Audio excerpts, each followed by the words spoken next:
devoted to an interesting manifestation of the influence of the sun on water, which strongly depends on the geometry of solution and its position in space.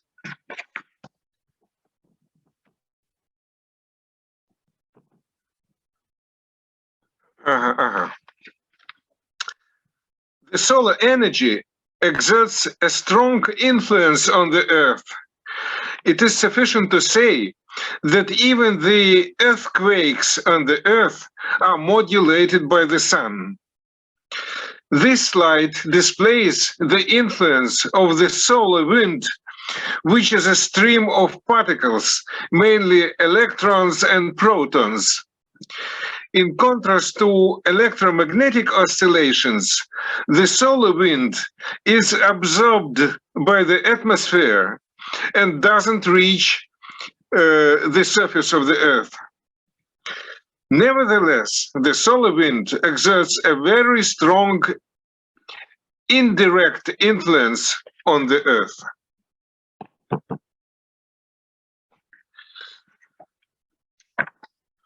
In the upper atmosphere, the solar wind generates secondary particles, muons.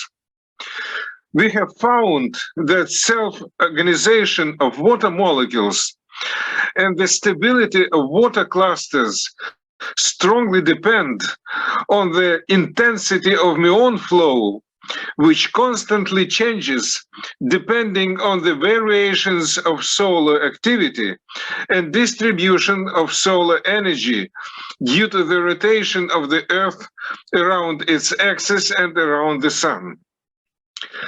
We have devised a chemical method which allows measuring the influence of the Sun very precisely. It is shown here.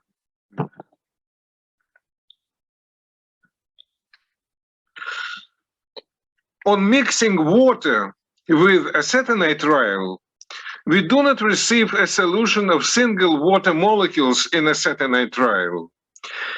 Instead of this, the formation of water clusters takes place. Muons destroy water clusters, and when the solar influence decreases, water clusters reunite again. Under the constantly changing influence of muons, water clusters are constantly decomposed and reunite. Small clusters are chemically much more reactive than large ones. That is why the same solution of water in acetonitrile can have different chemical reactivity, because it can consist of small number of large passive clusters or large number of small active clusters. To determine quantitatively the influence of muons proved possible by measuring the rate of hydrolysis of triethyl phosphate 1, which either react quickly with small active clusters or slowly with large passive clusters. The rate of this reaction can be quickly and accurately measured by nuclear magnetic resonance spectroscopy. The influence of the Sun can be measured by this chemical method very precisely.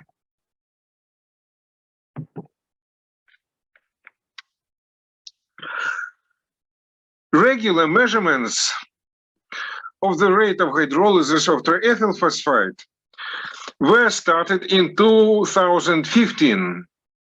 This year was in the middle of the 11-year solar cycle, and the solar activity was higher. The rate of this reaction is highly dynamic and displays very large annual variations. The reaction was very slow in winter and accelerated very much in summer. The difference of the reaction rate between single experiments in January and in July can reach 200 times. The accelerations of the hydrolysis rate in summer and slowing down in winter means that influence of muons on water molecules depends on geographic latitude and can be different in the northern and southern hemispheres because of the rotation of the Earth around the Sun.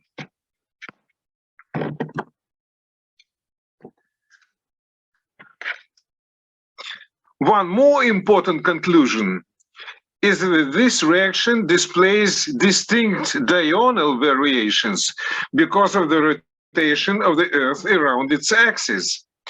In the morning, the rate of this reaction is low, then it rises by noon up to 4 or 5 times, and then it slows down again at sunset. At night, the reaction is much slower than during the day.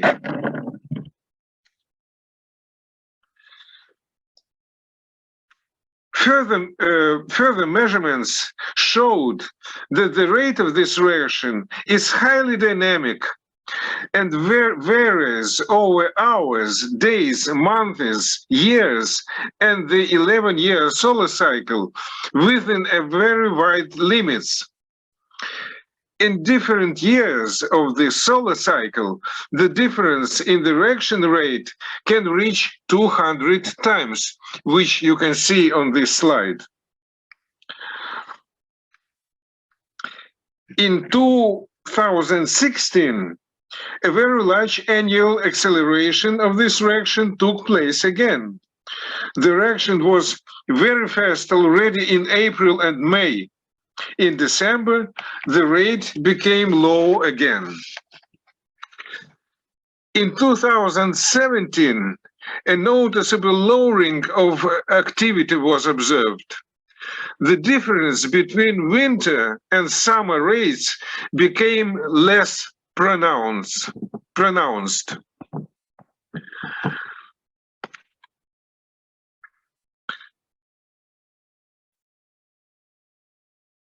That year, the influence of the sun on water was confirmed by the solar eclipse, which I can show here. This eclipse took place on August 21. The solar wind was shielded by the moon, and the rate of hydrolysis decreased sharply for 5 days. In 2018 and 2019, the slowing down of the reaction became especially strong.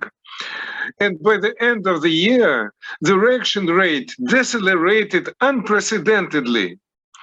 In December 2018, 4 extremely sharp accelerations of short duration took place, which could be caused, for example, by the coronal mass ejections on the sun. Thus, the 5-year measurements showed that from 2015 to 2019, a general deceleration of the reaction took place. This deceleration is in good agreement with the decline in solar activity in the 24th 11-year solar cycle, which ended in December 2019. In January 2020, the new 25th cycle began, and the influence of muons started growing. In the first 5 months, the reaction rate was slow and then began to increase rapidly. These results convincingly confirm that the water activity is modulated by the 11-year solar cycles. Thus, the solar wind influences water clusters by means of muons. This is confirmed by the following. Muon flow displays the same diurnal and annual variations like the hydrolysis rate, reaching its maximum at noon during the day and in July during the year. Underground, the hydrolysis slows down considerably, and muon flux is anisotropic. So the rate of hydrolysis depends on the position of the sun in the sky.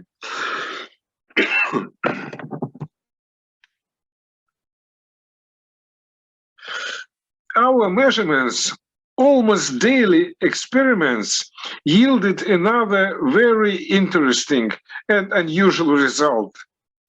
We noticed that the same reaction solution reacted at different rates in a 5 millimeter NMR tubes and in 20 milliliter jar. This difference constantly changes and can reach 5 times. Moreover, the rate can become diametrically opposite during the year.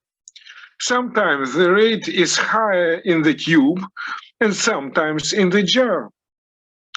The difference between these vessels is their geometry. The jar has a much larger top surface than the vertical nuclear NMR tube. Since the muon flow is anisotropic, it means that the vertical and horizontal muon flows should exert different influences on the jar and on the NMR tube.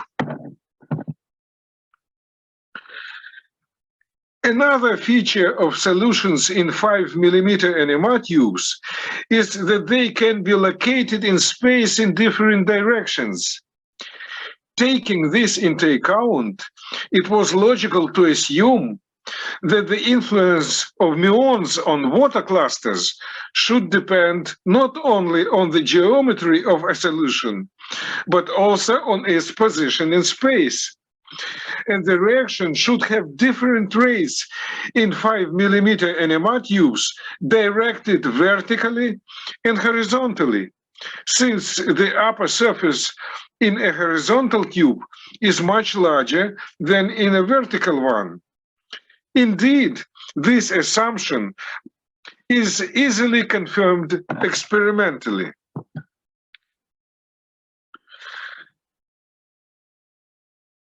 The rate of hydrolysis in multidirectional tubes are always different. This difference depends on the position of the sun in the sky and changes during the day.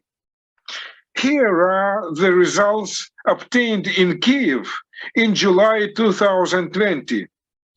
At noon, when the sun shines perpendicular to the horizontal tubes, the rate in them is the largest, while in the vertical tube it is the smallest.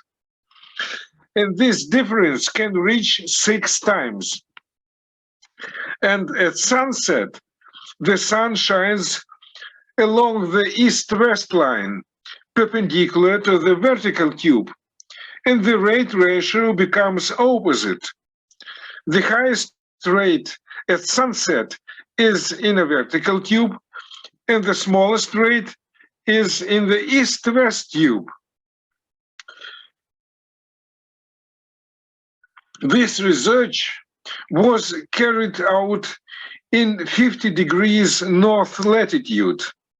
Therefore, at noon, the sun didn't shine strictly vertically, and at sunset, not strictly along the east-west line. This explains the difference between the two horizontal tubes.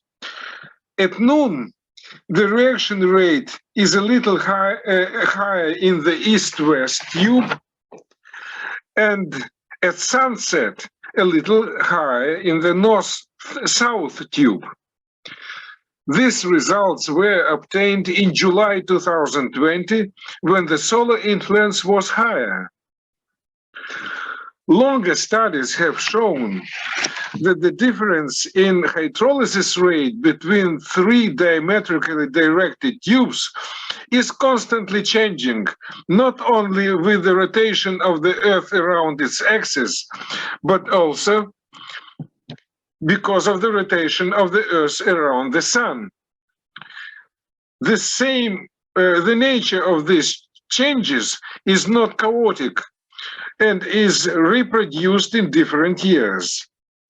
On this slide, here are the results from October 2022 in Bremen, which is 1,500 kilometers away from Kiev. The solar influence was many times lower than in July 2020.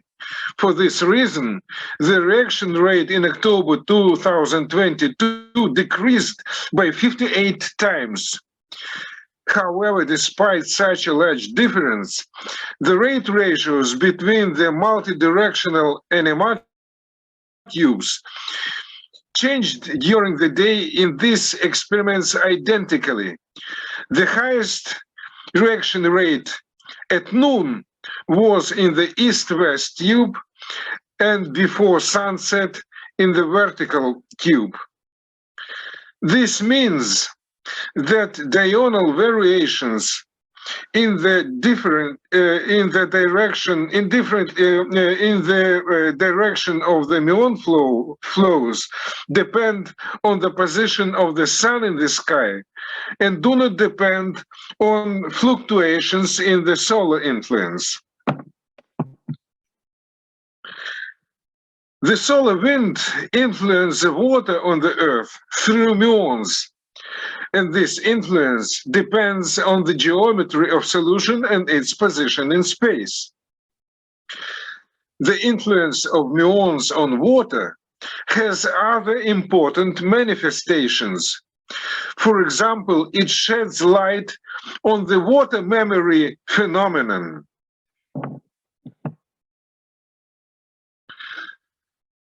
Water memory is considered unproven because it has not always been reproducible. No one could have imagined that the cause of this instability lies outside the Earth and is explained by the decomposition of water clusters by muons.